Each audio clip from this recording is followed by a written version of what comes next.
Hey, everybody, thank you so much for listening to the Cooligans. In the first segment, we talk about a lot. We talk about the state of American soccer journalism. Why? Because we're both very important journalists. And also, we talk about teams. A lot of the teams release their roster moves. Some players are being let go. Some contracts are expiring and not being picked up. Some may be renegotiated. Some players are coming back on loan. We talk about a lot of that. And in the second segment, we have Arielle Castillo in studio. This is a very goat-heavy episode. Yeah. A lot of kittens, a lot of baby goats, and a lot of soccer talk. It's a great. I'm the goat. So another fun interview with Arielle Castillo. All this and more today on the Cooligans. Hi, I'm RJ Allen for New York City Football Club, and you're listening to the Cooligans.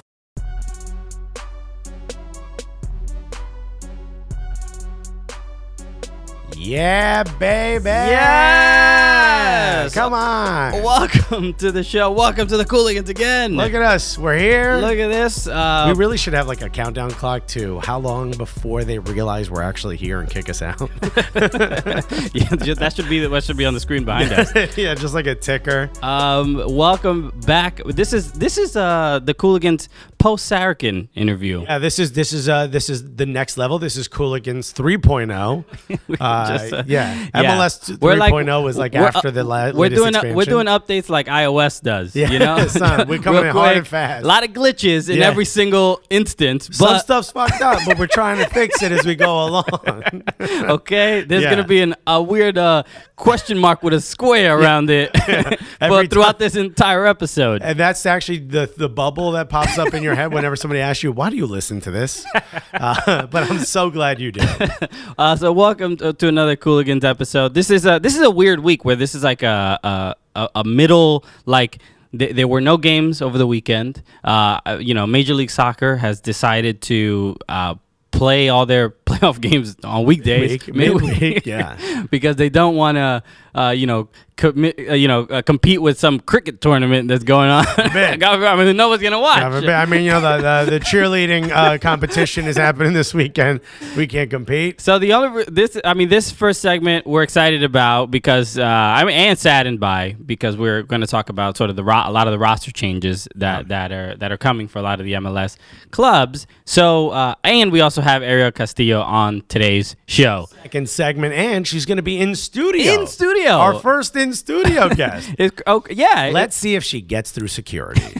We have no idea. We actually have security now. Yeah. we're learning that. I mean, it's tough for us to get through security, so it's kind of wild. Everybody's gonna be like, another Cuban? Yeah. No, we can't. I don't know if we're gonna allow this. Every time I come in, security guard's like, "You sure you're supposed to be going up there?" I'm like, "We talk every week." So again, welcome to the Cooligans, everybody. My name is Christian Polanco. My name is Alexis Guerrero. Yeah, so we are. I don't think we've said this here, but yeah, we host the gulliest soccer podcast. Clearly, this is the gulliest. The gulliest, and it's sort of feeling like we're calling it gully, but we're like eating caviar as we do it. Yeah. It's a little strange. We are quite gully. Are we not the gulliest? Quite, sir. Yes. Sir Alexis. Yeah. Lord Polanco, would you mind? So we are excited about today's show. There's a couple of weird things, but yeah, let's start with I guess let's start with some of the sad stuff that I think at the end of every MLS year, there's just like there's a weird like turnaround, right, with rosters, but there's also other, like, because of cap and budget. It's not just people don't just get to stay where they are. But soccer, even the changes come through soccer media as well, because I feel like every year the soccer journalism, the culture sort of tries to, I don't know, not reinvent itself, but just make adjustments. Yes. And that, so a big thing we want to start with, it is a little sad, but Paul Tenorio, a huge, big friend of the show. We're a huge fan of his work. He's so great. He's a writer for 442, and he's the sideline reporter for the Chicago Fire. So you've heard him on there, and he's doing an amazing job there. Does amazing work. Great human being. Yeah. And we just found out, he tweeted yesterday that he is leaving 442. He didn't give the exact reason, but I imagine like most people who cover soccer, it's just like, yeah, no dog, we got no more money for this. Yeah. And How about you do this job for free? No? Oh, well, then you gotta go. Yeah. So really disappointing because especially his work on 442 has always been great. We've talked about a lot of the stuff that he's done a lot of groundbreaking, like reveals. A lot of, like great journalism. And we do him a disservice without a doubt, because he'll bring up like MLS cap rules and really well written and just clearly understood, very well researched. Yeah. And we're like, oh, okay, look, what Paul said was like, yo, they got like $8, and it's like when they want to sell a guy to like another country, and that's, you got to borrow money, and then they hold a note, and he's just like, I didn't say any of those things. I said none of that. But I'm paraphrasing, Paul. You gotta Paul. The fans, they understand us more than your nerd talk, dog. So it's really disappointing that we got to pour a 40 out for another journalist in soccer. I mean, what is this? Coconut water? Coconut water, baby. A lot of potassium. Did you know potassium is an electrolyte? No, I didn't know. No, that. aha. Okay, that was just for my wife, who made fun of me for not knowing that. Okay. And I'm like, nobody knows that. Nobody knows potassium is an electrolyte. Well, She's I guess I do. I mean, that's why they tell you. No, not now. Not now. I mean, I'm just saying it Baby makes girl, sense. stop listening right now. I asked you to only listen to that part of the show. It makes sense because they ask you to eat bananas to prevent like cramping. So obviously, electrolytes are to prevent cramping. Did you say electrolytes? Electrolytes, yeah. That's what I'm talking about my Instagram. By the way, that's a level of Instagram none of you have. This is why Paul Tenorio you don't even know about associated with the show. We're talking about electrolytes. But look, I think this raises a question regarding what are we supposed to do about how soccer is covered in the country, right? Because it seems like from what we gather from all these people being sort of let go, from a lot of like these independent online zines or whatever, it seems like not enough people are interested in American soccer to pay a journalist full time in whatever like newspaper that they work at or whatever. Yeah, I don't know it's hard to say because it's like, well, do you go to the subscription model? No, that's not going to happen. We have a friend, Evan Davis, who was like, oh, I got a job writing for covering baseball. He's a beat reporter. We're like, oh, that's awesome. He's like, yeah, it's for this, and I'm going to be able to cover the Chicago Fire, I think, for a while he was doing. And we're like, dude, that's huge. And he's like, yeah, it's a website. It's behind a paywall. And immediately I was like, well, that's just never going to work. Yeah. Like there's enough places for people to get information, but they don't need to specifically follow this one person. So does that, I mean, someone like Mark Fishkin, who's been on the show before, he was doing Seeing Red on a daily basis, which is his show. He was covering the Red Bulls on a daily basis, and I think he was using Patreon. I don't know the exact reason, but he stopped doing it, right? We could surmise that maybe it just wasn't beneficial for him financially, or maybe it was just too much work for one person and he couldn't really compile a team. But we've seen Soccer by Ives or Yves have to sell.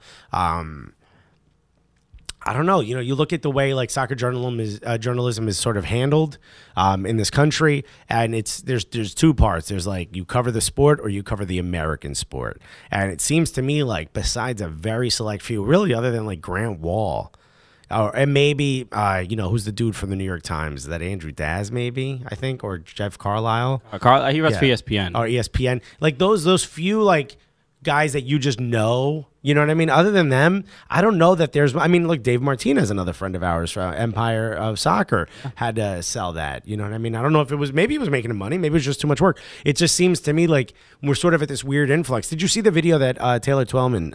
they put up a Taylor Twellman talking about the ratings? I did see that. Yeah, I mean, I was completely enthralled. I was like, why didn't this go for another half hour? Yeah, I would listen to that whole thing. That was very, very good, yeah. So he was just talking about how, like, American soccer people saying, like, oh, it doesn't... The ratings aren't there. The ratings... He's like, that's complete BS. He's like, City versus... United. I forget who exactly he was talking about. But like, it was like Stoke or like the. But he was talking about like two big names, or like Barcelona versus someone else. That was like 500,000 people in the U.S. that watched that game. Watched it. Yeah, U.S. Ratings. He was like, whatchamacallit? I think I forgot. It was like Seattle versus Atlanta or something. Like that one got 500,000 people. It's like that was the same. if not more, people watch the American sport, and that doesn't take into consideration tablets and phones, which we know a lot of young people do. We do as well because we're both very young. Yeah, we watched soccer while we wear our caps backwards. Yeah, in our cribs, like legit cribs, like a bed with walls. Hell yeah, just checking my electrolytes, how many electrolytes I'm getting. And I'm like, everything I click on, I'm like, this is lit. Yeah, fam. But like you see, how we're competing and all those things. So it's like the viewership is there, the fan base clearly is there. We're seeing that with the turnstile numbers. Everything seems to be there. I think one of the missing pieces is like how much the players are getting paid, and can the journalists continue to do their job? It almost seems like if you don't get a job with MLS, you may not be able to survive. Yeah, that is. It's this weird thing. Like MLS, like MLSsoccer.com is almost like the scaffolding is like the thing holding itself up. When it comes to journalism, but a lot of people, and rightly so, they may not trust MLSsoccer.com more than some independent newspaper to cover the league, because they're obviously going to be biased, without a doubt. As their top article writer, I don't think I want to call myself a journalist. I will be disrespectful enough to say top, but I will not call myself a journalist. As the most important person at MLSsoccer.com. Yeah, and we also, Arielle Castillo, again, we'll remind you, is on the show. Yeah. But we'll talk about it because her and I are co-workers now. But as someone who now actually writes for the site, I'm certainly not privy to anything. Like, they won't even let me in the office. I was like, yo, Donnie G, move over a little bit. I throw one of them little corner desks. You know what I'm saying? Like, I don't need a whole thing. No. Just those little corner joints. Right by the radiator. Yeah. I'm fine with that. Oh, man, that's cool. I'll just be in basketball shorts and a wife beater. I'll be straight. For someone who does, so I know that there's like, hey, we can't say that. Or, hey, maybe that's not the best topic to bring up. Yeah. There's been that. So I get it. Everyone realizes that's the case. I'm not revealing anything. But that's with MLB.com, NFL.com. That's everyone. That's everyone. No. NFL.com. Don't bring up the wife beating at the NFL.com. Go to soccercooligans.com. You will not find one negative word about Alexis and I. No, all right? Never. In fact, every time somebody puts it up, we take it down. Okay. And also, who's putting this up? We need negative comments on our site. Yeah. No, thank you. Not happening. Performance enhancing drugs. No, not talked about on Soccer Cooligans. And we mean pizza. Like for us, for us, we've talked about this, and I think everyone knows it. Everyone knows for sure. It's not a big secret. Every website is not going to be like, yo, don't put like the negative thing. You know what I mean? Don't do that, or like say it in a way that's a bit less pessimistic. Things like that, less cynical. Which I think a lot of people say, like, does that keep journalistic integrity? For me, it doesn't matter. I'm writing about stuff that's funny, so I could care. If you come to me for journalistic, integrity, you're at any integrity, you're at the wrong place. Anybody want to buy my OxyContin that I got from my surgery? Like, I have zero. Okay, so don't come to me. Just click the link on the bottom of the article. Again, go to soccercooligans.com for all your OxyContin needs. Oh boy. Okay, yeah. All right. Yeah, we might just incriminate ourselves. Ariel's here, the FBI standing behind us. We'd like to talk to you guys. Yeah, it is. There is those two issues, right? Where there's a balance of like, yeah, we are like, it's specifically for a league-run website for any sport, where like there is a sense of like you do want to have some journalistic integrity, but I think Major League Soccer is in a more tough position because a lot of times people are going to the site for just to learn anything about Major League Soccer, because there's no other place. There's no real other place to get any of the information. So they're required to also sell the product 100%. Heavily as well. And it feels very grassroots. Well, I mean, to your point, if you wanted to know more about the Knicks, you're probably not going to go to NBA.com. I'm going to go downstairs because we read it. You know what I'm going to do? I'm going to call our private elevator that we have to the Kristaps Porzingis floor. That's right. It's also also 2 floors. Private/freight elevator. Yeah. And by the way, call our private. We mean our uncle who does freight. Also, hide in the under the garbage. Got to be in the garbage. But like for hello James Dolan, can we come out of the garbage? Like if you want to know more about the Seattle Seahawks, you just Google Seattle Seahawks, there's hundreds and hundreds of people covering that, whether it's blogs or ESPN or other, professional sites. If you want to know more about the Seattle Sounders, you're going to either seattlesounders.com, you're going to MLSsoccer.com. Maybe you'll go to some of the people that we've had on that cover that team, but they're going to be all over the place. You have to sort of follow them on Twitter. You'll go to Tropic Sounders Twitter account if you want to learn more about Seattle and also be grossed out. Yeah, completely grossed out. If they could find a way to make STDs into GIFs, Tropic Sounders would have done it already. Yeah. He's gonna He right now is hard at work. He's gonna make the first contagious GIF. yeah, 100%. You look at it, you start to cough. Your blood count goes down. This? Look, I've been celibate for 40 years. How did this happen? T-cell count low. How is that possible? So thanks, Siege. Yeah. Look, it's weird. I guess from our perspective, and I was thinking a lot about this yesterday, where it seems like a lot of people, when it comes to journalism, people are like, well, we're pivoting to video and all that stuff. But I think with soccer, it's a little different because it seems like what's succeeding or what's really sort of excelling at the moment is like this like cool soccer culture, as opposed to just like just journalists, which is a very important job that needs to be done, right, and it needs to be supported. So it seems like because of the social media culture and just the change in technology that. And this is happening across all of journalism, but with soccer in particular, which is already such a small community, it seems like it's so much tougher for a soccer journalist in America covering the American sport to thrive in almost any real way, because people want not Vines, but even Vine. That's too short. Journalism is too much. Vine is way too short. Vine's way too short. Can you give us 10-second clips? But there seems to be that influencer culture and all this stuff, and I think about our future as well, because then it's like we're wedging ourselves into an industry that's like, why is everyone else leaving? We just got to the party and everyone is starting to leave. Yeah, it's I don't know if it's a concern, but it does worry me that in general, and I even speaking on a personal level, I'm not actively looking for like soccer journalism or whatever. If it lands on my timeline, I'm like, okay, cool, I'll check this out. Yeah. But compared to, I guess, other sports, other people are like, they'll go to ESPN, they'll go to their local papers. Even punditry. Punditry is like very popular in baseball, extremely popular in baseball, basketball, football. I'm not sure. I mean, this is literally what we do. Yeah. We're certainly not journalists. We're way more pundits than anything else, if you had to put us in one of those categories. So you're saying pundit or pundit? Because pundit. It's pundit, but the way you're saying it. Punditry. Pundit, yeah. I'm not putting an N before the T, am I? Yeah, it just sounds like pundit. My Indian doctor's name. It sounds like a weird. Wow, come here for the hot takes and the racism. Why you gotta be Indian, bro? Did you ask him? It just sounds like an Indian name. I'm just saying the Pakistan. way you say. So, what? But that. But like, where there really is no punditry. Yeah, but that, very much so. I mean, outside of like shows, outside we have Alexi Lalas, we have the guys like what ESPN is it? 5 minutes at the end of a match? Sure, I'm saying so. ESPN FC to me, I think, is the only show that kind of does this.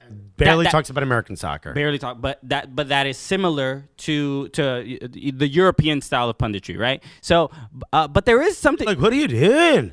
It's American soccer.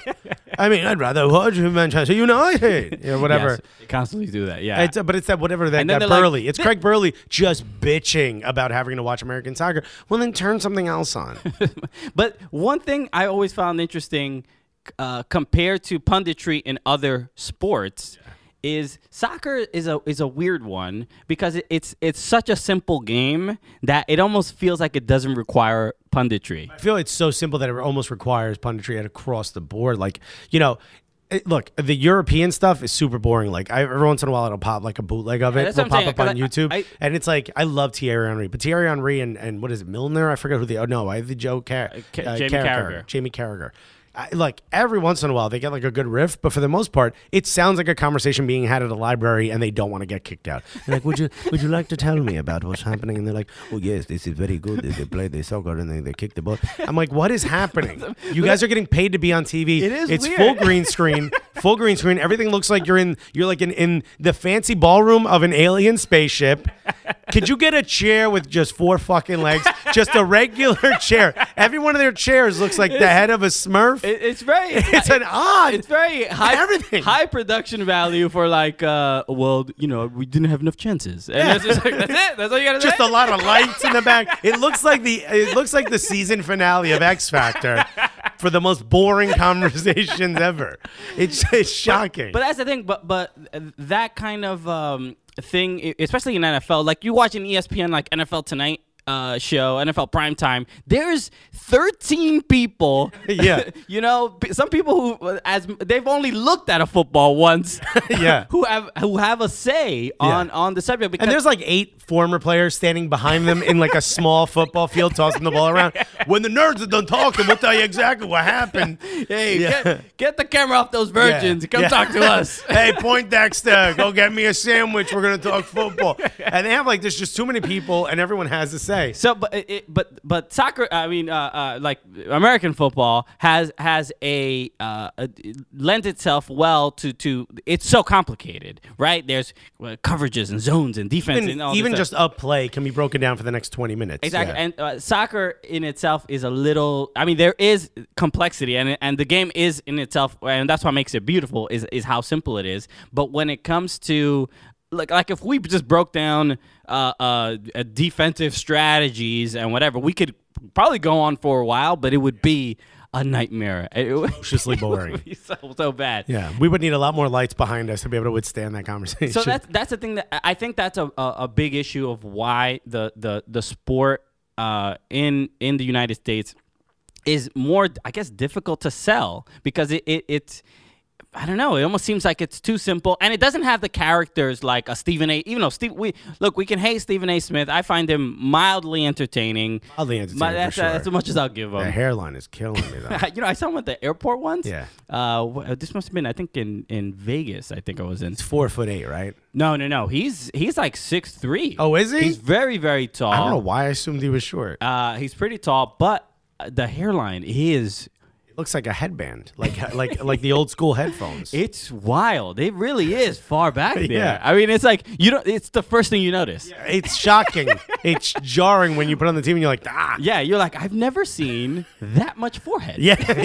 I don't think it's supposed to be that way. I've seen bald people. Yeah. And we know where the forehead begins and ends. Yeah. But with this hairline, you really don't know. I feel like if you look at a child photo of him, he's gonna have that same exact hairline. Like his hair's never come that far. We're just making fun of a man's hair now. Exactly. But I see your point. Yeah. So you have those characters. Yeah. I guess the closest thing we have is Alexi Lalas and Eric Winalda. Yeah, and there's people that are like, oh, they constantly shit on Alexi Lalas, like all the stupid takes and all the stuff on why'd you have Bruce Arena on TV or whatever. But look, we need more Alexi Lalases in the world because we need stuff to talk about. Yes, we are the new Alexi Lalas. 442. We'll take whatever money Paul doesn't want. Do you have video editors? We're gonna make a note to hit my manager up about that. But we're pivoting to low quality soccer commentary. We're pivoting to everyone else's crumbs. But no, you're right. I mean, the state of America's it's funny. Like all these players are starting to get we barely even talked about it, but players' options aren't getting picked up, so on and so forth. And at the same time, it seems like most journalists' options aren't getting picked up. We need DP journalists. We need journalists. Paul Tenorio should be getting a $6 million contract per season to do his coverage. Paul Tenorio has done more in journalism than Andrea Pirlo ever did on the pitch for an MLS. That is indisputable. That is pure fact. That is 100% fact. I'm almost sure Paul Tenorio even played more minutes. I think Paul Tenorio would have made a better pass at the last round, the last leg of the playoff game against. Paul Tenorio, great crosses. Great crosses. On that man. Yeah. So I think he's got one good one in him. So that's all we need. That's all we need. We just needed one. So let's talk about Let's just talk about some of the big names. Yes. So MLS Soccer did an article. Let me see who did the article. I wrote down a It was couple by MLS Soccer staff. So good job, guys. Who'd you write down? Who was like your biggest shock? So let's look. We're NYCFC fans, so let's just get those out of the way because I'm a little bummed about it. RJ Allen. RJ Allen. He did sign that new contract, $100,000 a year, I believe. 120 or something. Yeah. So it's a little over $100K. That's a big hit on anyone's cap for a defender that it wasn't starting towards the end of the season. So I don't know if this is a chance. Him and Ethan White, I'm very surprised with. I don't know if this is a chance to restructure or if this is we don't need you. I can't imagine with the way we played, the NYCFC played defense, that they don't need either of them. Yeah. So the one thing that people are sort of noticing, specifically with NYCFC, I don't know if other teams have done this, but you can let us know. I know Atlanta United, I think, also did this, but some of the teams are doing like best of moments of the players that they are not re-signing. So NYCFC did this with RJ Allen, Some highlights, Ethan White, and Mikey Lopez. Yeah. So. Three people who have all been on our show in some form. Ethan White, we did interview him on video. That's it. So it seems if you do the Cooligans, the connection seems you to go be, home. You go home. The connection seems to be quite clear. I hope Vieira brought that up in the exit interviews. He's like, I mean, you did the Cooligans. Like, I'm not. I mean, this is not right. It's quite. I mean, you really let the team down. No. I don't know why. Yeah, that's how he sounds. Yeah, 100%. RJ Allen's like, are you painting me? But yeah, I think disappointing. I think for me, obviously, to me personally, especially seeing how well RJ Allen played. RJ Allen has been with the team since its first season. And let's not forget, this man was coaching soccer in Staten Island. Yeah, and he tried out and walked on and ended up becoming a starter. That amazing, assist to David Villa in Portland. Yeah, I mean the guy's he's going to have opportunities after this for sure. So, yeah, because he was great for the team and definitely representative of like sort of the heart and soul of the team. I thought. Sure. But I mean, if anyone's worried about not getting picked up by another team, don't forget. LA Galaxy completely left everyone off their roster. They have like two guys. Yeah, I mean, I think 3 of the chairs they also just didn't pick up the contract. What are we supposed to do with all these jerseys? All these extra jerseys. The kit man has just got this huge stack. I mean, this is unfair. He just pokes his head out of I can't get out. Yeah. People think I'm a hoarder. I'm trapped.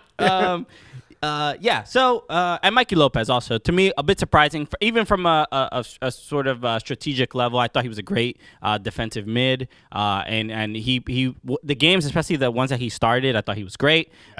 He showed when he started playing a bit more consistently that he had a lot more skill than people gave him credit for. Like when he first came on, people thought like, oh, all energy, no real talent. Maybe he'll gut it out, and he clearly had talent. And that one game he played at wingback was great. Yeah. So, I mean, clearly there's some skill there. Hopefully they get another opportunity. Jermaine Jones, someone else who I think I'm surprised. I'm not that surprised, but another big name. Speaking of LA Galaxy. And again, they really did drop everyone but 12 people. So, they're completely...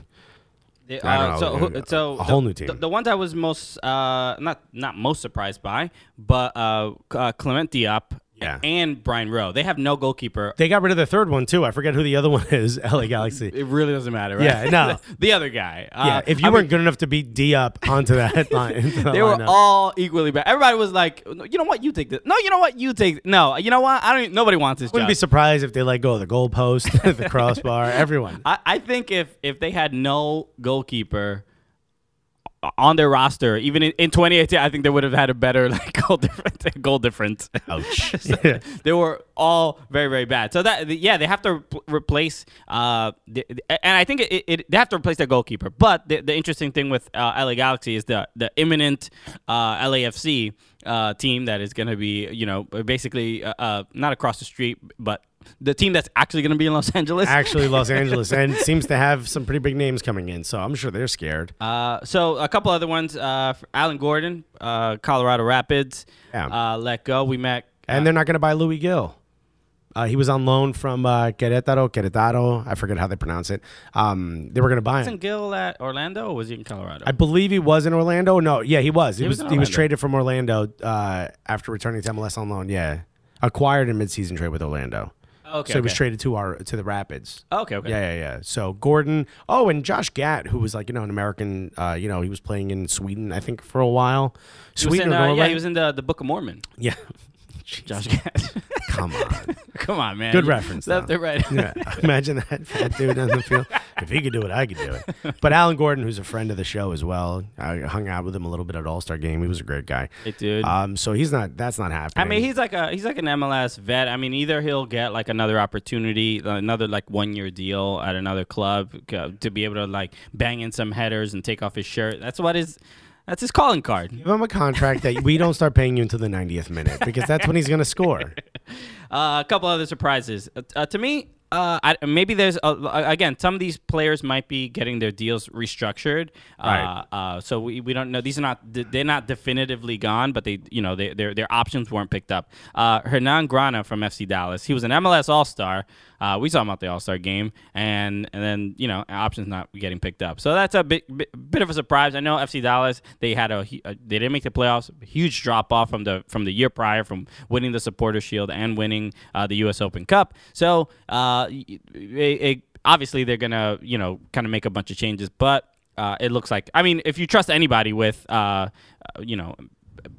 you trust any team with their future, FC Dallas is one of the ones you're not too worried about. Also, very, very, very surprising to me, and almost hurts a little bit. Oh crap! All right, hurts a little bit. New York Red Bulls. Mike Grella. I'm shocked by that one. I wasn't going to say that one next. I am shocked by that. I know he had the knee injury that kept him out most season. Maybe they are restructuring his contract because I know he came in from Europe, so I think he gets paid a little more. Red Bulls did they did the thank you. They tweeted out thank you, Mike Grella. So it seems like it's done. I don't think he's coming back. Yeah, I mean, if I were a team like NYCFC, I would take him immediately. I know he has that knee injury. He's only 30 years old. That's an interesting point because this will be the first. If that happens, that'll be the first Red Bull that becomes a NYCFC player. Are you first turncoat? Are you comfortable? You think Grella would consider not doing it? I mean, I feel like if you're a soccer player in the U.S., Mehdi Bellucci. Mehdi Bellucci played for the Red Bulls? Yeah, he played for the Red Bulls for a long time. Okay, I guess it does. It doesn't really count. That was an expansion team. I mean, I'm pretty sure it counts. But this would be the first one to leave and then immediately go. The rivalry didn't even exist. I'm saying he was there the first year. He would be the first person to take part in a game. As soon as he got taken in like an expansion draft, they're like, no, I can't. Like, it would be weird to have such a passionate rivalry for a team that doesn't exist yet. Grella will be the Sol Campbell, switch from Tottenham to Arsenal. Yeah. Caused a big uproar. How do you guys feel? How do Red Bull fans feel? How do NYCFC fans feel? Would you be okay with the someone from the opposing team joining the team, even if they were really good? I know Mike Grella has that classic moment of nutmegging Frank Lampard. That was like his that GIF keeps getting. Always shown whenever Lampard gets brought up. So maybe he comes in and Lampard's there like, you're going to be carrying bags for a while, buddy. So that, yes. Also Salzizo, another. So, yeah, who came from, both him and Mike Grella had trials at NYCFC. Okay. Yeah, so I know Salzizo was involved a little bit. So he goes. And Danny Husen over in San Jose. Hey, yeah. That's a surprise. He was great. He was one of the only good players. And they just got a manager. The guy who managed the men's national team, manager for New Zealand. Ooh. That powerhouse. A strong squad. So he's like, all right, boys. The All-Whites. San Jose. The All-Whites. Yeah, the All-Whites. Uncomfortable. We know who Trump supports. Yeah, exactly. Trump's like, I like this team. I don't know. There's something about them. I don't know. All good people on both sides of that. No side, just that side. Seems like great. They don't want to knock any statues down. I don't know why that accent is not Trump, but whatever. But yeah, I'm surprised. I know they have a new coach, a team that played pretty much 10-0-0 as their formation in New Zealand.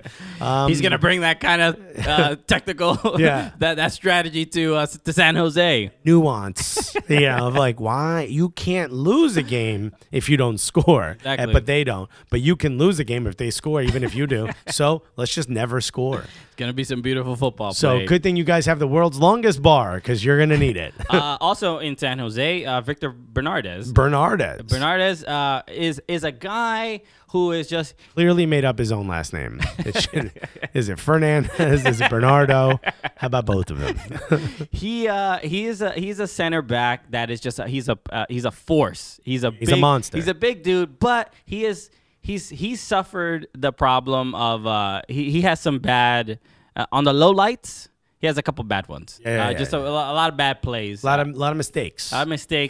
But I think it sort of reached the point. He's older, another MLS vet. I think he's 35. Been in the league, I think, like 12 or 13 years, something like that. Has so many caps for the Earthquakes, and so I think this is sort of a sign of like, oh, okay, we're gonna go in a new direction. Yeah. But I don't know. He was a reliable guy. I think. He made his mistakes, but for the most part, pretty reliable. Surprised me a little bit that they're gonna go in another direction. So the other one, another team that made a lot of changes, Vancouver. Yeah, Vancouver got rid of Bolaños, which wasn't really doing much. A couple assists, but not much. Bolaños is the Costa Rican international, right? So it's weird because he played well during the Hex for Costa Rica, and we saw them at Rebel Arena. He was playing great for the Gold Cup, and also David Usted.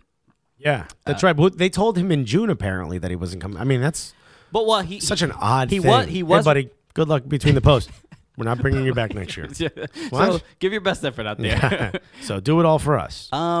But he did get replaced towards the end of the season by Stefan Marinovic, the New Zealand goalkeeper. Right. Surprisingly, all white. Very white. The very whites. And he did play pretty. I think he played well. He played in the game that got San Jose into the playoffs. I just want to say I want to apologize. I said the very whites. I know that's trademarked by most people in soccer media in America. So I'm so sorry. How dare you? I don't want to get sued for trademark infringement. That's most people on camera in American soccer. Arielle Castillo gonna be here. Yeah, that's great. Switches it up, changing it up. Yeah, is that a vowel at the end of your name? Get back behind the camera. Marinovic was the guy who helped them get to the playoffs in that final game. I forgot who they played, but they scored they scored that late goal to get to the playoffs, and then he allowed 5 goals in the playoff game against Vancouver. Jesus. But Alstead, I mean, no, I'm sorry. I'm getting confused. Wait, is Marinovic? San Jose. Who was the San Jose? Oh, San Jose keeper is the other guy. Sorry, Marinovic. I got him confused. I thought Marinovic was in San Jose. I'm completely. He's not. No, Marinovic is on. Who is it? Is on Vancouver, and he's the one replacing Usted. Right. Yeah. So I don't know why I just mixed those two up. So I apologize. Yeah. I should have corrected you, but I did not know who replaced Usted. Usted was in my my fantasy team for a while. Loved him. That you paid attention to for 3 seconds? I was talking about the previous year where I actually won it. I don't know if you remember on the last kick. Yeah. I've been paying it. I was trying to heavily pay attention to the MLS fantasy a lot the last year and this year. I didn't win, but not a lot of people didn't win. Yeah. But we did have a lot of people join. But the Premier League, I'm in first in our fantasy. Oh, I was in first for a while. So sliding back. It's only like 8 of us in that one though. Yeah. So it's reasonable. Yeah, it's fun to watch. Yeah. So that's it. So if there's anyone else, there's a couple people that tweeted at us that were surprised about. Speaking of NYCFC, Roddy Russell. Yeah, he was upset about Shannon Gomez. About Shannon Gomez. Yeah, because he's Trinidadian. He also said NYCFC ruined his career, which I don't know how. I guess by not giving him playing time. Maybe. I know he's like a 48 or a 50 or something in FIFA. It's like, everybody calm down. I thought you were gonna say he's 48 or 56 years old. I'm like, really? He looks really great. Black really don't crack. I mean, you're 90, so. So so he mentioned a couple of people mentioned Frederic Briant. I mean, look, slow, a little bit injuries here and there. But when it comes to NYCFC's defense, pretty reliable. It was reliable. Briant came in at the end of the season. But when he did replace Maxime Chanot, it wasn't like we were like NYCFC was just allowing way more goals than before. We didn't talk about the big reveal, which we didn't know. Herrera, actually a 2-year loan, not a 1. That's right. So Yangel Herrera, who cannot play for Manchester City, they want him to play. Like, they brought him in. He's going to get burned, but he doesn't have the ability to because there's that 75%. You have to be called up to 75% of your national team games. It's a work visa thing. So, like, he cannot play in England. Brexit. Yeah. Loving Brexit right now. Like, by the way, it's still the same thing, but not for soccer. You can bring in whoever the hell you want. But Yangel Herrera going to get another year of burn at NYCFC. That's very, very It may not be the full year, you know. It may be one of those like January transfer things, or summer transfer things. I hope not. Clearly, a really good player, and but he's not. He wouldn't be transferred before the World Cup. He would have to. It would have to be after the World Cup. Yeah, that's true. Well, yeah, no, that's still within the summer transfer window. Summer transfer window goes through September. Oh, okay. Into September, yeah. The World Cup is done I don't know. July 4th. I don't know how seasons work. Yeah. Nah, yo, you just wear a winter coat the whole time. Polanco's not hot. All right. I'm always in my Averex jacket. Yeah. He has a Pele on at all times. The full stitch, like the whole scene. 8 ball in the back. I'm going to bring in a Malcolm X leather jacket next week.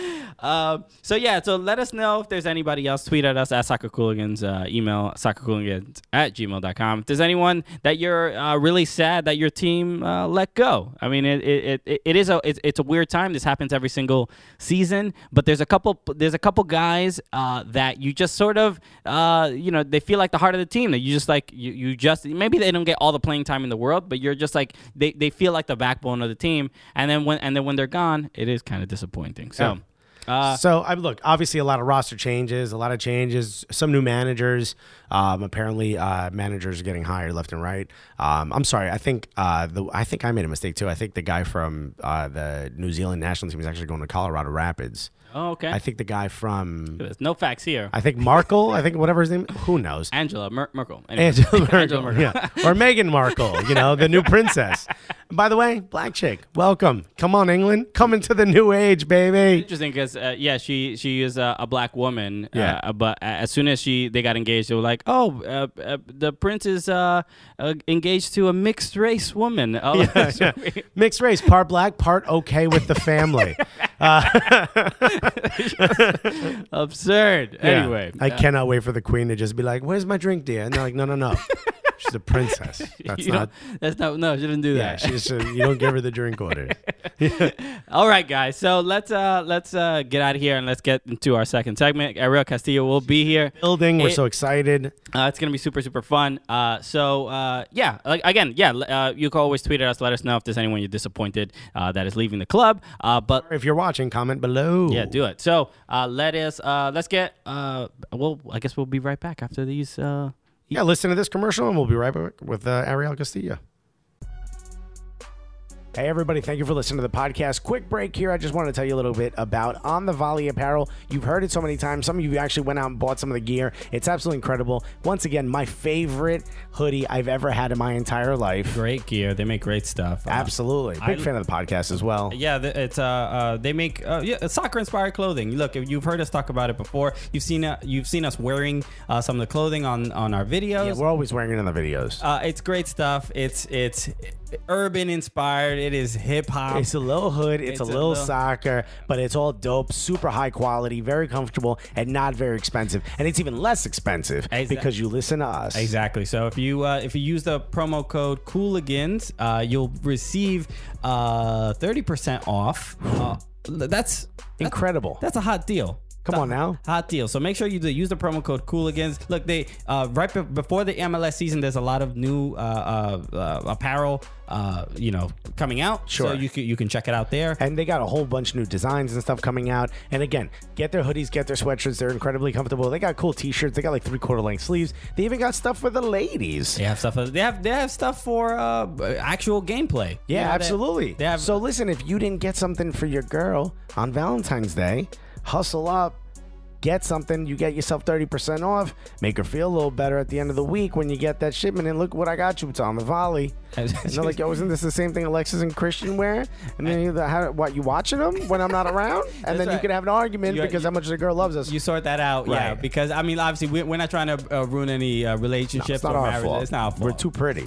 But make sure, go to onthevolleyapparel.com, onthevolleyapparel.com, and use the promo code Cooligans, and you'll get 30% off. So make sure 30% off. It's a great deal. So do that right now.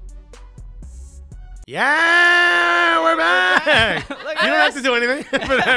Look who's here. There's a person. We have someone in studio. This is better than an apartment in Brooklyn, I think, a little bit. Our first in-studio guest at Cumulus Absolutely. Media. That's me? Yay! Yeah, too. Yeah, this is I feel so honored, guys. You've christened the studio. All right. You've broken the champagne on the front. Please don't break champagne in here. But, guys, you know exactly who Arielle is. You've seen her on Fusion. You've seen her on television. You've seen her on social media. You've seen her hugging goats, which you may see in the background. You've seen her all over American soccer. You definitely read her on MLSsoccer.com. Ladies and gentlemen, unless you're driving, put your hands together for the one, the only, Arielle Castillo! Sadly, I think my parents sent out a lot of checks this winter. Yeah. Again, American soccer. Glad to know they clear. Yeah. Well, we were talking just about like the state of American soccer journalism. Paul Tenorio's leaving 442, and people are leaving left and right. We were talking about how like it almost seems like if you don't get a job with MLSsoccer.com, you may not survive. You came from a different angle though. You've always done more like, I guess like a lot more lifestyle segments. You've done a lot of stuff with like soccer gods people might remember from Fusion. Talk a little bit about how you got started in soccer. Yeah. So just like you said, so I came up the nutshell version, right, is that I was actually a music journalist for a while, and I worked in print media. And then about almost 5 years ago, I started Fusion, which at that time was a joint venture between ABC, Disney, and Univision, although it's gone through 5 iterations. And Is it still around?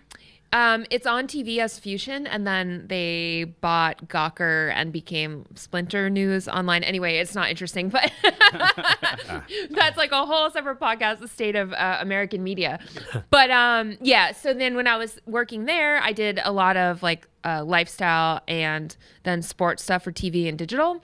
And we went all in on World Cup 2014. So that was first when I started professionally covering soccer. And then from there it went to Soccer Gods, and long story short, now I'm here. There you are. You all. I mean, peak of your career. Yeah. Talking to us too. It's not everyone that gives me this cat graphic. Yeah, for everyone listening, if you don't know, check out the video on YouTube. We made a pretty cool thing for the back wall. It's pretty awesome. Yeah, well, I mean, just if you are, obviously, Arielle, you have this very strange. I feel like we're just jumping right into like who you are. Let's do it. But you have very controversial topic here. Yeah. I mean, and this might offend most people. You have this very strange fascination with goats, which is why I put I put this together. You have goats and cats seems to be a very strong, strong. People know you for that. Yeah. You know what it is? So like my mother and my aunt raised goats in Tennessee outside of Nashville. Okay. So that's where the photos started coming from. And then just when the internet just really got bad last year and this year, I just started posting photos. Because it was awesome before. Always good. It was very good. It was very good. When online got really challenging, I just started posting photos of goats because no one can get really mad at that. You know, everyone. I do because I'm like, I want to eat every one of these goats. I'm very hungry. So now it's just like a thing. So I'm just running with it. It's so funny. Like you'll hold like a cute goat or like put a picture of a nice goat, and in my head I'm like, there's good meat there. Like let's butcher this thing. You know, most of the ones that, just to be pedantic about goats, most of the ones that I'm posting are not meat goats. They're dairy goats. They're dairy goats. Yes. I'm also thirsty. So there you go. Yeah, they make delicious cheese. Oh, let's do it. What a strange category to live your life in. You're a meat goat. You're a dairy goat. Get out of the dairy goat circle. You know where you belong. Hanging out with the cool This goats. VIP. This goat is just milk. Come on, these guys make cheese. What do you got? You got nothing. My other talent clearly is cratering things and taking them away from any serious soccer talk. So I'm glad I managed that in 3 minutes or whatever. No, we did it. We did it. Well, one thing I did want to ask you that I think is really cool, and the longer, we've been doing this a little over 2 years. And I know Alexis, I think, has known you longer than I have, but I know your brother. Oh yeah. Who is, That's how we both met. Ariel, though, is through your brother. Because who your brother did comedy for a while here in New York. Is a comedian. Yeah. I think he was. I don't think he does stand up anymore. He does right? improv. There we go. Okay. Yeah, he went Great to the dude. dark side. Angel, Yeah. ain't great dude. When I started, we were doing open mics together. He's a great guy. But when I met you and I started seeing what you were doing in soccer, the interesting thing I've noticed is like when especially when we travel, a lot of people, especially women, connect with you and relate to you a lot because I feel like you, to some extent, you are like a female voice in Major League Soccer, and from even like a younger perspective, the goats and cats and all that stuff. But a lot of times, a lot of women we meet that are passionate about soccer are like, do you know Ariel? Have you met Ariel? They always want. You're like the meet beacon. You're the beacon for like I guess like not just women but like females that are like associated with the sport but aren't like just caring about like the tactics. Like you seem to have sort of this grip on like a bit of the lifestyle of the more sport. relatable. Yeah. Thank you. Like part of it, and that's why I do it. So thanks everyone. But yeah, for me, like what happens within the white lines is obviously that's the sport, right? It's so interesting. But for me, one of the best things about soccer is this whole world around it and just like the pageantry around it and the way it connects you to people globally and just crazy things happen. I mean, insane things happen. In this country, I think the NBA is like just the best at social media, but just globally there's soccer and it's such a circus. And I'm happy if women in particular are stoked to talk to me because there aren't too many in the industry and the ones I meet are all badasses, but yeah. Is there any like when it comes from especially a social media perspective, which is what I believe that's predominantly your job? I'm not even sure. I have no clue. We don't know what you do. So it's so funny. Ariel, what do you do? Yeah. So literally, I do a lot of things, and Don Garber asked us to ask you this. This is your performance review, by the way. Your year-end review. So like 30 to 40% of the time I am working with the social media team, but I do a lot of stuff that's like behind the scenes. That's not, like yesterday I was updating roster pages and I do a lot of web editing and I assign stories and I write stuff. But my passion is definitely being out there with people and among the fans in the stands doing all that kind of stuff. Yeah, because you have like these moments where you're doing a lot of vlogs. Yeah. But that's not something you consistently do. I guess that every once in a while they make you travel to the games. Yeah, when I travel, so hopefully we'll be doing more of that next season for sure. Yeah, I mean, clearly it's a very entertaining stuff, and it's like it's so funny because you and David Goss were at the famous tunnel fight game.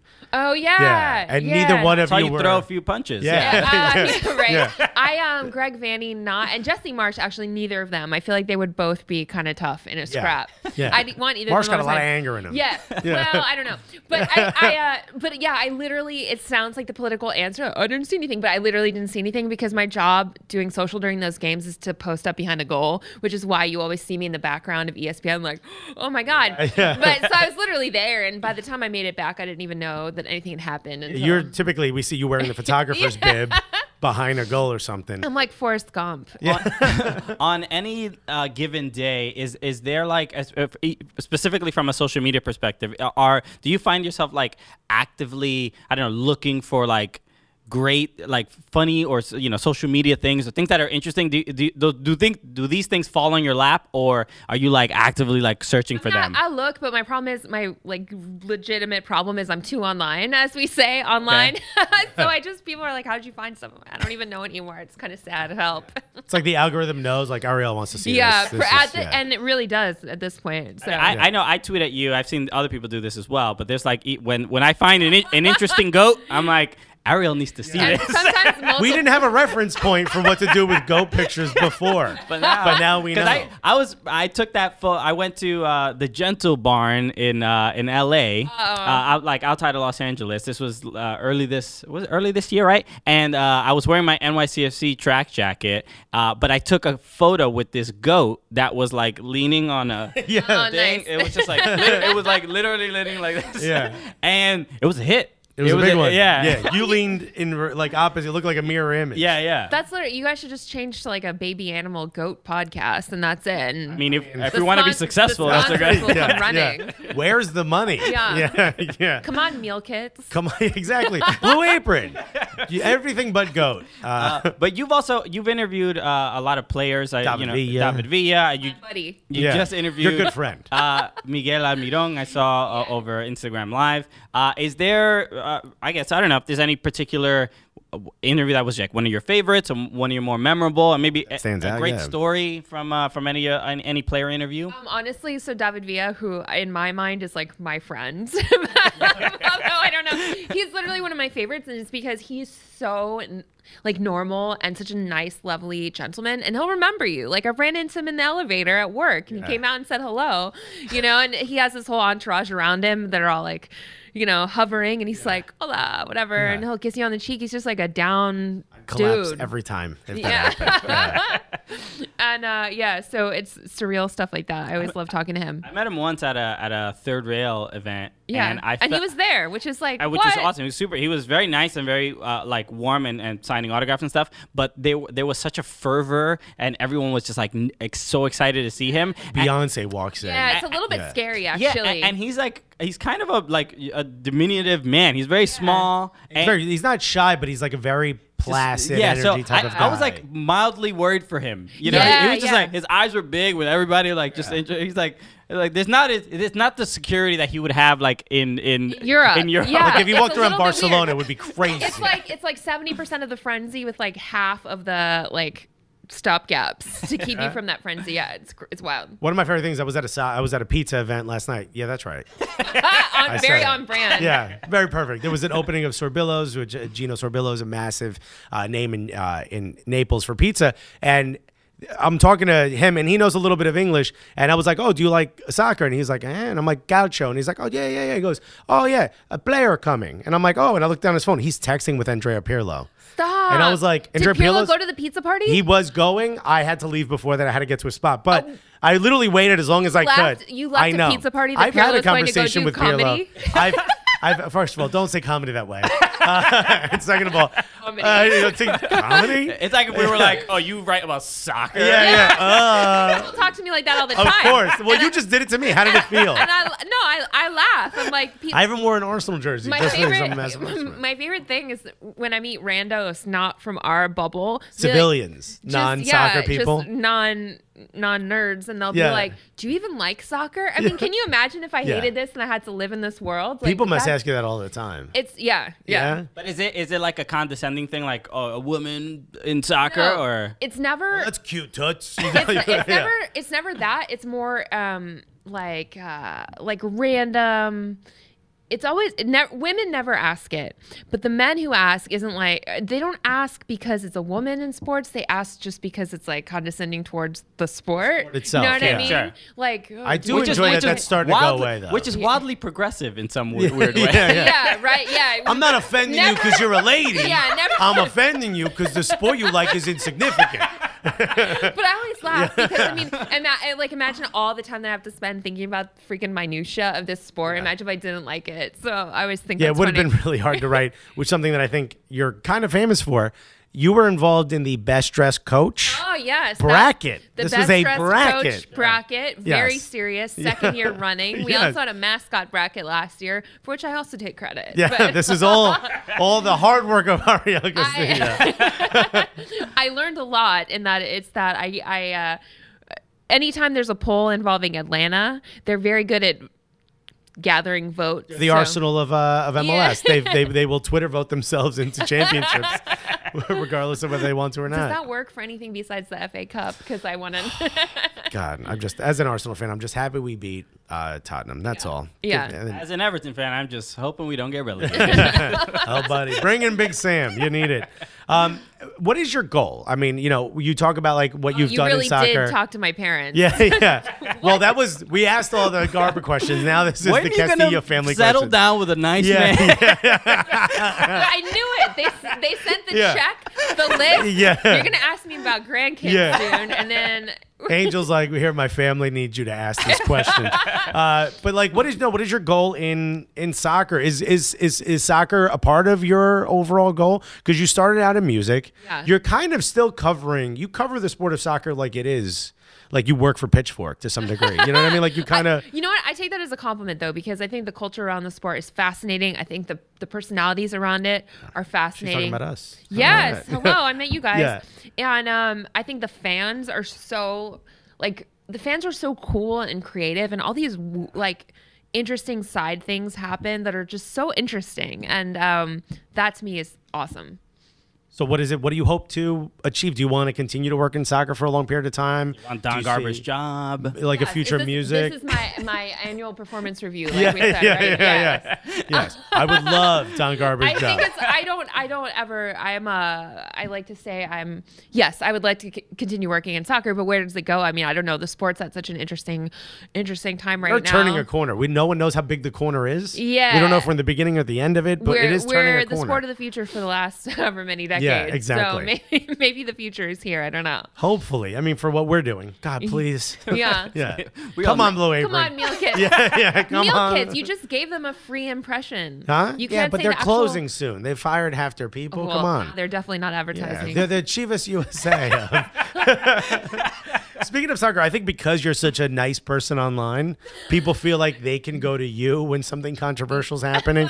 Over the years, I've seen your notifications just blow up whenever something's happened. And they're like, well, come on. Like, you're the cool teacher who'll be like, here's what's happening behind the scenes.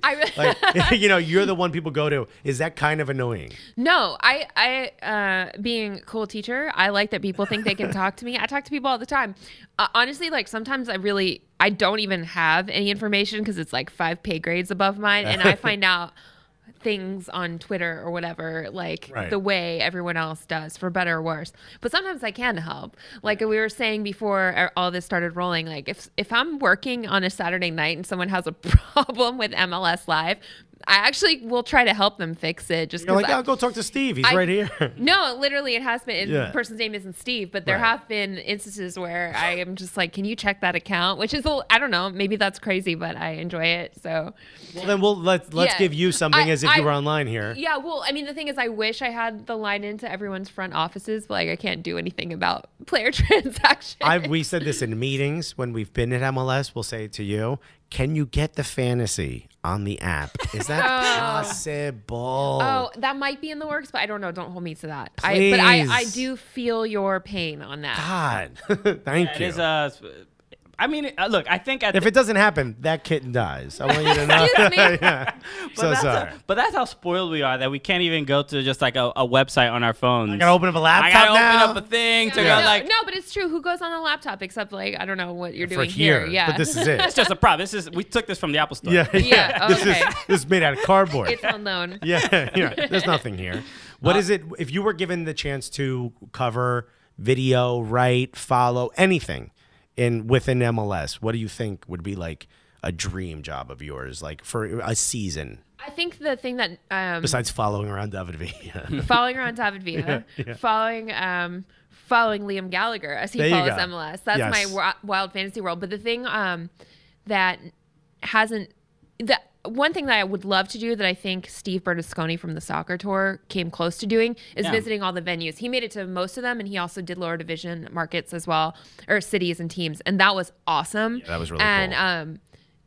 If he ever wanted to go back and do that, there's so much opportunity there, and I think a road trip, travel diary, just really getting the sense of every city would be my dream assignment. That would be huge. Yeah. And Getting so you a chance to see a game in every MLS stadium. Yeah, and if anyone hasn't like visited the soccer tour and seen that project, I just love it. So it's worth checking out. We had him on the show. It was great. Yeah, in the mid-tour. And we're like, where do you poop? Yeah, and he just saved his own money and funded it himself. It's just like super inspiring. It's interesting. There's a similar thing. There's a comedian, her name is Jessica Watkins, who did this.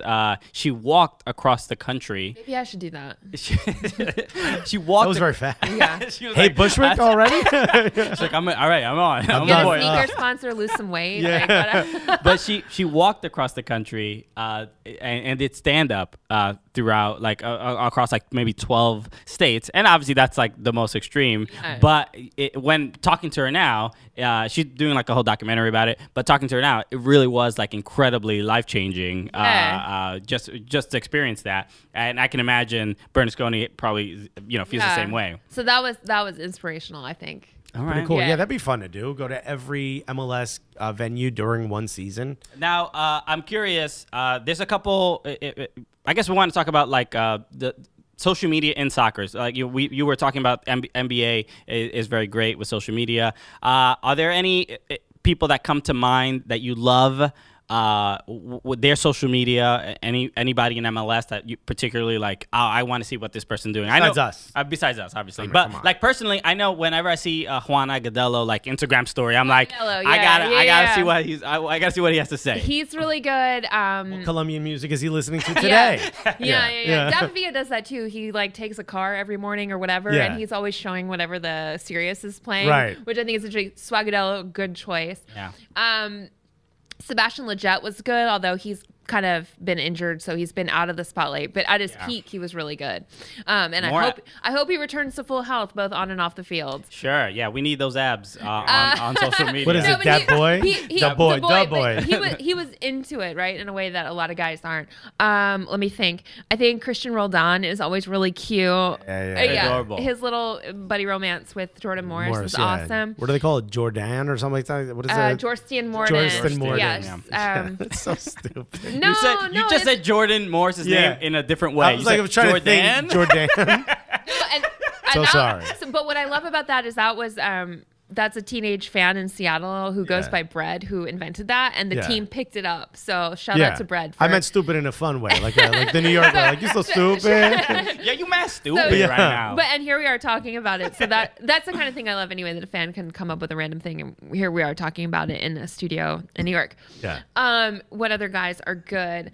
Man, there's so I love many. Matt Doyle's Twitter. Oh, well, of course. All of my coworkers. Yes, all of your coworkers. I'm one of them, by the way. Yeah. How's that? Now, I mean, let's talk about this, because I'm sure you had another great question. But more importantly, what is the talk within the at the water cooler about how amazing I am? Your columns are amazing. We're so happy to have you on board. We're well, taking all of that. We're so into it. Groundbreaking, I think is what you wanted to say, but I say for you.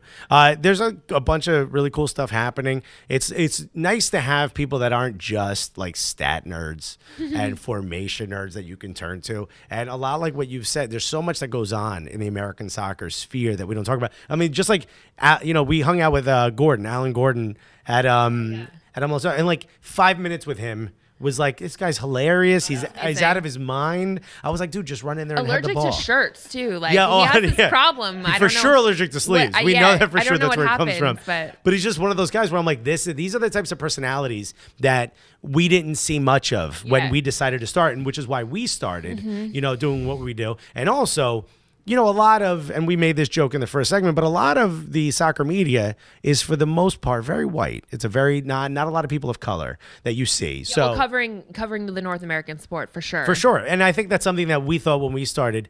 Was that something that was important to you when you first? It's super important for me to serving the like Latin audience, the bilingual audience is super important to me. That I feel like I'm out here for people who grew up bicultural, bilingual, and I'm out here for women.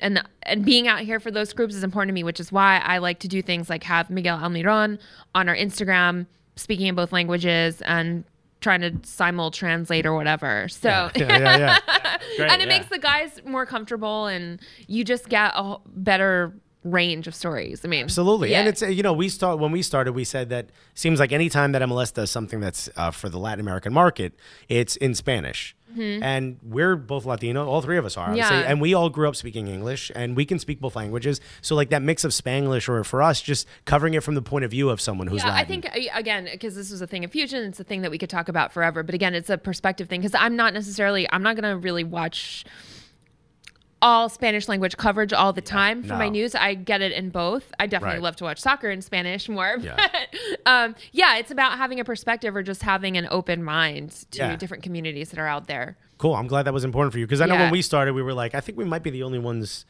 doing like a podcast that I know of that are kind of like from our point of view, especially just as like New Yorkers. You know, a lot of times like you listen to podcasts, they're in all these different areas or they're like Skyping. I feel like we were like the only ones in New York. So it was like, we might as well. There's some more now and it's growing because one of the other things I've been doing is keeping this long podcast list. That's right. So we didn't make the first draft. So I always I have to update that. I try to update it like quarterly, but it's definitely growing, and so that makes me happy. Yeah, and I know in the one where we're listed, it says that you're going to hear a lot about NYCFC. Other than like the first few months, we're no longer an NYCFC podcast. Well, like I said, it does have to be updated. Yes. So. Okay. And that's why we brought you here. Yeah, that was the whole point. Can all right, we can take this thing down. Can you log in and do it right now?